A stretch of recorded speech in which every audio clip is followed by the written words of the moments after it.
Պարոն Շիրինյան, երբ որ բացահայտվեց Բագրատ Գալստանյանի գլխավորությամբ նախապատրաստվող ահաբեկչական գործողությունները, ընդդիմադիրները ասում են, որ իրականում այդ գործողությունները այդքան էլ ահաբեկչական չեն, սա իշխանություններն են ծրագրել, այսինքն իրենց պատկերացման պարտադիր պետք է թափվեր այրունը, որ կոչվեր ահաբեկչություն։ Քանի տոկոս պիտի լինի մեջը, այդպիսի բան կա գիտություն, որը այս տոկոսից հետո ասում է ահաբեկչություն է, այսքան չէ։ Այսինքն տանհետետ է հարցը պատասխանի մեջ իրենց առումով, բայց հիմա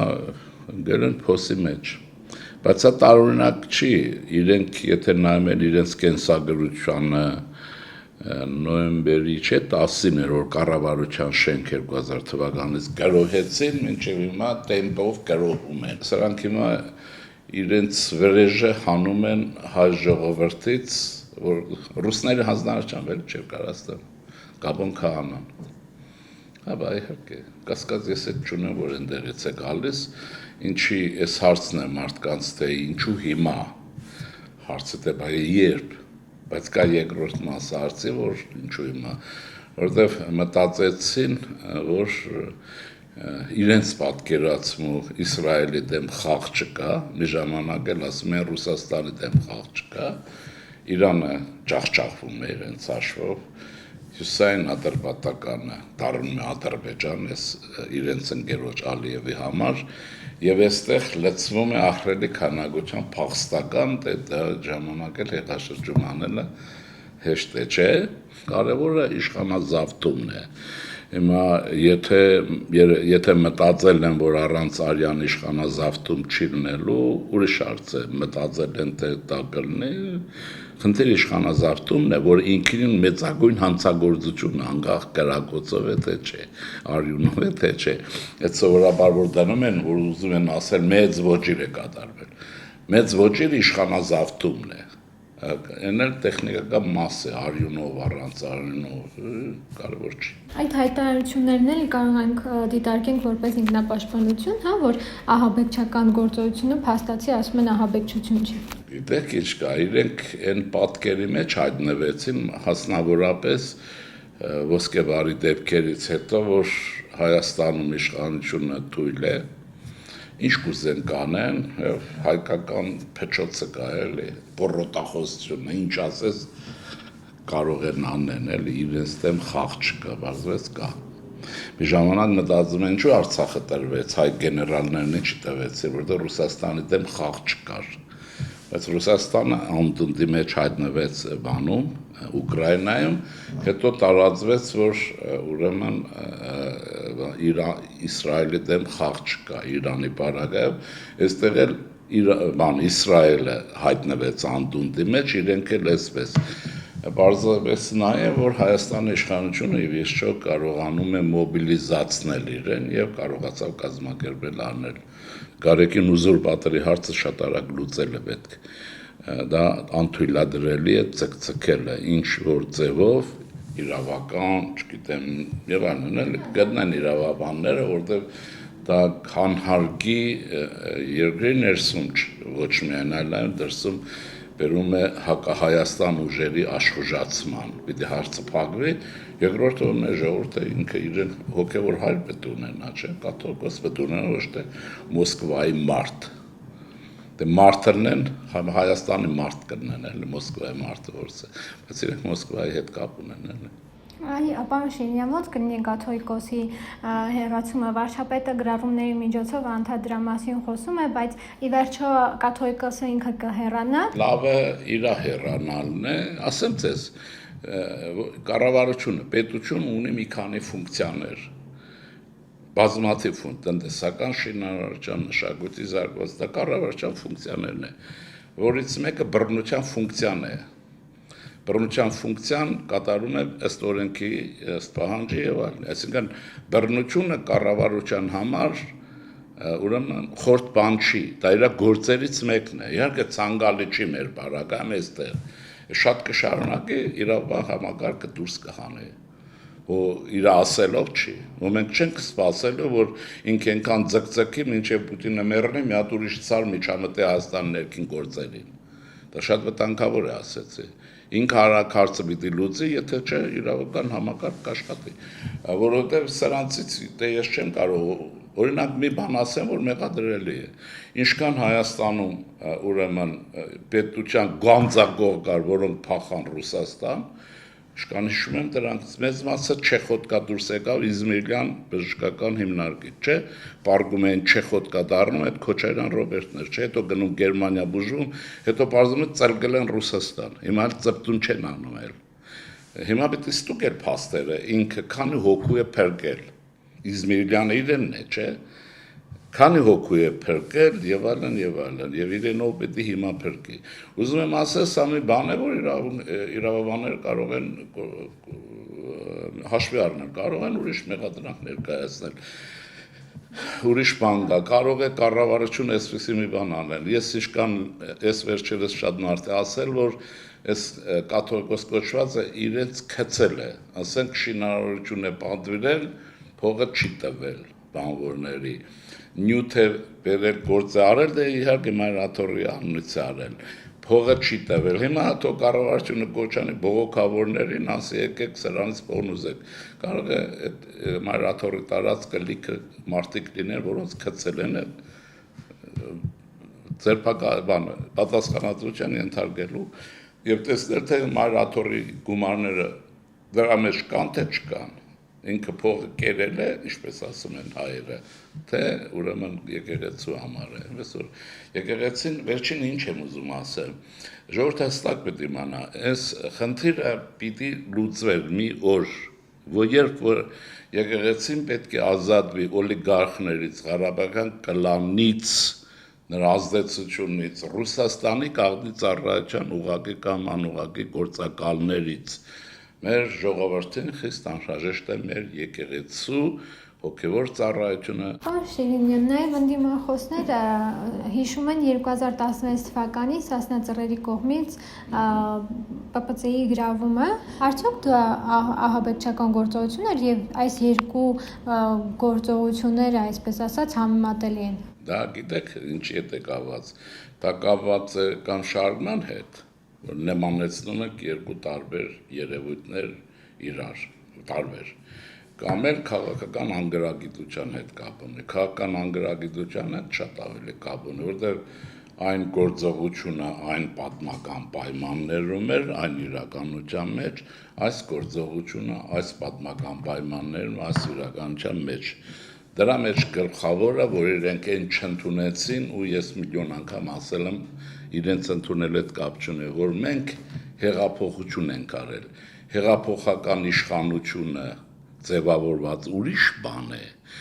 մինչև հեղափոխական իշխանությունը ուրիշ բան է։ Դա այնտեղ Սերժարոբայես Ղարաբաղյան կլանի իշխանությունն էր։ Այստեղ իշխանությունը, որ ձևավորված ընտրություններով, տարբեր բաներ են եւ եղել է հեղափոխություն։ Եթե մեկ այնտեղ արել է մի բան, լավ է արել։ Իսկ այստեղ չի անելու, չի լինի, որտեղ բոլորովին ուրիշ վիճակ է, այնպես որ դա շատ բան չանեն, հա,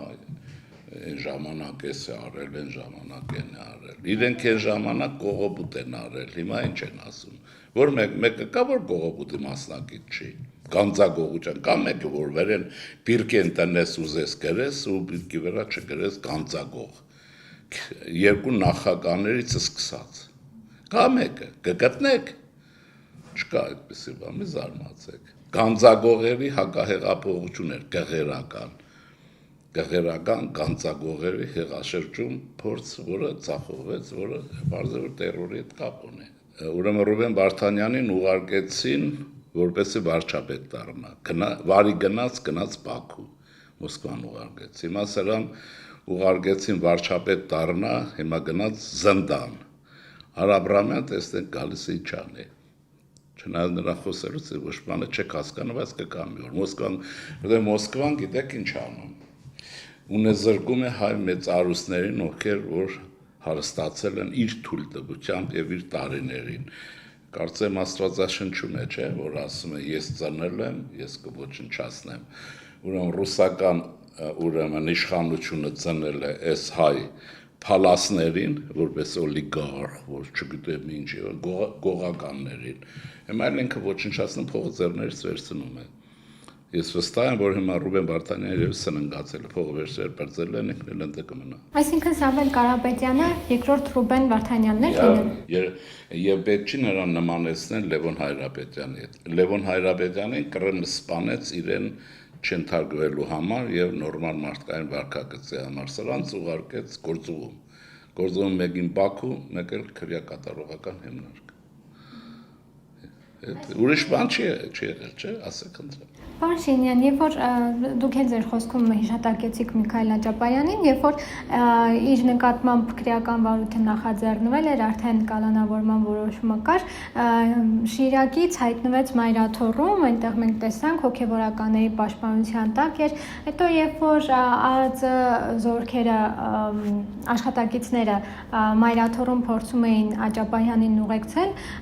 այսպես ընդդիմադիրները քննադատում էին այդ ներխուժումը, ասում էին հարձակվեցին եկեղեցու վրա, բայց օրինակ եթե Մայրաթոռում հանցագործը, ենթադրենք հանցագործները թաքնվեն։ Ենթադրել չէ, թաքնվել են։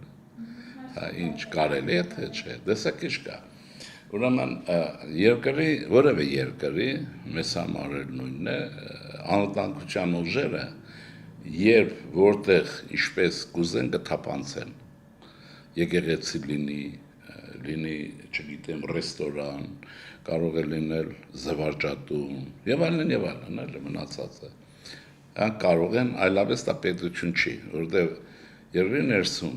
սուվերենը միայն պետական իշխանությունն է, ինքը իշխանությունը, իսկ անվտանգության ուժերն էլ ինքնիշխան են, չէ՞։ Ինքնիշխան պետության։ Հիմա ինչն է հոգեբանական մասը, այստեղ ոչ խախտում չկա, որովհետեւ իրենց սիրած սահմանադրությունում, որ իրենք են գրել, դա հին սահմանադրությունն է եւ մեզ չի բավարարում, չի գրած, որ անվտանգության ուժերը չեն կարող մտնել Մայրաթոռ Սուրբ Էջմիածին, չեն կարող, գրած է, չի գրած։ Ուրեմն կարող են։ Հիմա ըստ օրենքի նորմալ է։ Իհարկե դատախազի թույլ տվությամբ եւ այլն։ Ուրեմն այս հարցը դրեցին կողքի։ Ինչու են բան արել,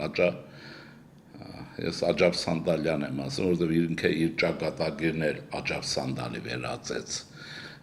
ինքան մեծ խոսեց լափարոշ կոչերը եւ այլն, հիմա էլ ասում է չեմ արել, դու չես արել, որ բոլորը լսել են գիտեն, հիմա տեսեք ինչ է, իրենք հոգեբանորեն հակված են այն բանին, որ Հայաստանի իշխանությունները հոգեբանորեն եւ ընդհանրապես ռիսկ չեն անի անվտանգության ուժեր մտցնեն Սուրբ Էջմիածնի մայր տաճար ռիսկ չեն անել, բայց բարձրացած կանեն, որովհետև իրենք պարտավոր են։ Երկրի անվտանգությունը պետական իշխանության խնդիրն առաջին հերթին է, բայց որ դրա համար հավաքվել են այնտեղ եւ սա էլ փախել մտել էր այդ կաթողիկոսի բանը, Մենաստան է։ Հիմա ես ուրիշ բան եմ ենթադրում, որ երևի ես ասեմ, ես չեմ զարմանա, եթե հետաքնչուր լինի սրա հարցնել լուծի, մի օր պետք է լուծվի, ինքը զուրդը ծկծկում է, անիմաստ իր արածը։ Ինք ուզում որ միջամտեն Թրամփը, Պուտինը, նրանք չեն միջամտի։ Պուտինը կուզենա չի կարող միջամտել, Թրամփը չի միջամտի, Մակրոնն էլ ասում է ճիշտ է կարել։ Դրա համար լավ կլինի ինքը հանձնվի վերջանա գնա։ Այն ժամանակ, եթե չէ, Հայաստանի իշխանություններին առաջարկում եմ դրա KGB-ից, եթե ռուսական KGB-ից է փաստաթղթեր նկարով տպել, գրքույկը տպել, որովհետև դա եկեղեցու հետ գործ ունեցող մարդը հոգևոր ոլորտի էլի, որպես կաթողիկոս։ Հիմա մտածում էին, որ այնտեղ ոչ մեկը չի մտնի, ամեն ինչ օքեյ էլի։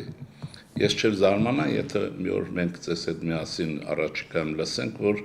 երևի այդ ռևանշիստների, որոնց դուք անվանում եք ընդդիմություն, դրանք ռևանշիստներ են, չէ՞, ռևան ֆաշիստներ։ Ուրեմն մի օր տպագրվի, որ այդտեղ եղել է դրանց կառավարման կենտրոնը, գլխավոր շտաբը։ Սերգեյ Լավրովը օրինակ հայտարարել է, որ Հայաստանում եկեղեցու վրա հարձակումները լուրջ մտահոգության առարկա են։ Իմ մտահոգությունն էլ Լավրովի հայտարարության վրա է, շատ լուրջ մտահոգված եմ իր մտահոգված լինելու վրա։ Ուրեմն ասեմ հետևյալը, սա տրամպանական խեղաթյուրում է անում Լավրովը, որպես հինչեկիստ եւ Հայաստանի ներքին կյանքը եւ հաջորդի կյանքը թունավորող մի անձնավորություն Արցախի Ադրբեջան վերադարձնելու Պուտինյան գործիքի նա է արել Լավրովյան պլանը։ Հիմա տեսեք ինչն է հարցը։ Ինչ ասում, իրենք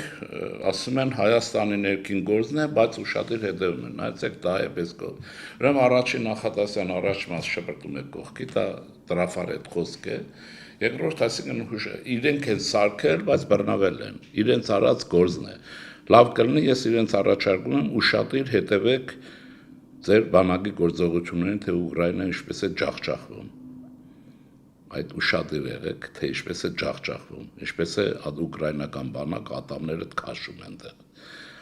Լավ կլինի դրանով թողել են իրենց գործեր ուրիշ գործերով զբաղված։ Պարոն Շինյան, վարչապետ Նիկոլ Փաշինյանը նաև հեռախոսազրույց ունեցավ Ֆրանսիայի նախագահի հետ, որը իր աջակցությունը հայտնեց հայկական ժողովրդավարությունը ապակայունացնելու փորձերի դեմ պայքարում։ Այս զրույցի բովանդակությունն էլ ընդդիմախոսների մոտ այսպես բուրըն արձագանք քննադատություններ առաջացրել։ Թագավորը մերկ է։ Ժողովրդավարությունը պիտի պաշտպանվի։ Մենք մեր երկրի ժողովրդավարության համար ենք պայքարում եւ մեր եկեղեցու համար, ինչը Ռուսաստանին հարիր չի, եւ նրանց տեղի քոձերին, որոնց տեսակ, որոնց իմաց արդեն ձերբակալվել են։ Դավադրության, տերորի եւ այլնի համար, չէ։ Մակրոնը նորմալ մարդ ուրիշ ինչ կարող էր ասել, լավ եք անում, դուք կարող եք ձեր պետության իշխանություն չընտրվել։ Հիմա հարցը զուգահեռ է։ Այդ ռևանշիստների համար եմ ասում։ Պատկերացնում եք Պուտինն ասում է Կիրիլին կանգնի ոտքի, Կիրիլը չի կանգնում։ Կավատակ։ Իսկ երկրորդը Կիրիլին ասում է հանգարց Ֆինլանդիա չգնաս, հաջորդ օրը նայելնում գնում է։ Պուտինն ինչ կանի Կիրիլին։ Ֆիննական ծով, վերջ, 3 վայրկյանում։ Ռիսկանի։ Ընդհանրապես չի կարող էլի երկրի հոգևոր ղեկավարը որը հարգանքի է, եթե նորմալ ամենայն արժանի պետական իշխանությունը բարձր լինել, այդպես բան չի կարող լինել։ Հիերարխիայի մեջ պատմականորեն նա երկրորդ տեղն է, առաջին գործադիր իշխանությունն է։ Այդպես է Անգլիայում հիմա թագավոր ունեն, այդպես է Գերմանիայում շատ արտահայտված չէ, բայց Անգլիան կլասիկ է։ Անգլիկյան եկեղեցու պետը կարող է վարչապետից դուրս գալ։ Լսած գաք։ Հնարավոր է, դրա համար նրանք պետություն են, մենք այդ ցեղած բանվում ենք, գիշեր ցերեկ։ Գեներալ չի, մի դավաճան չի, սա հոգև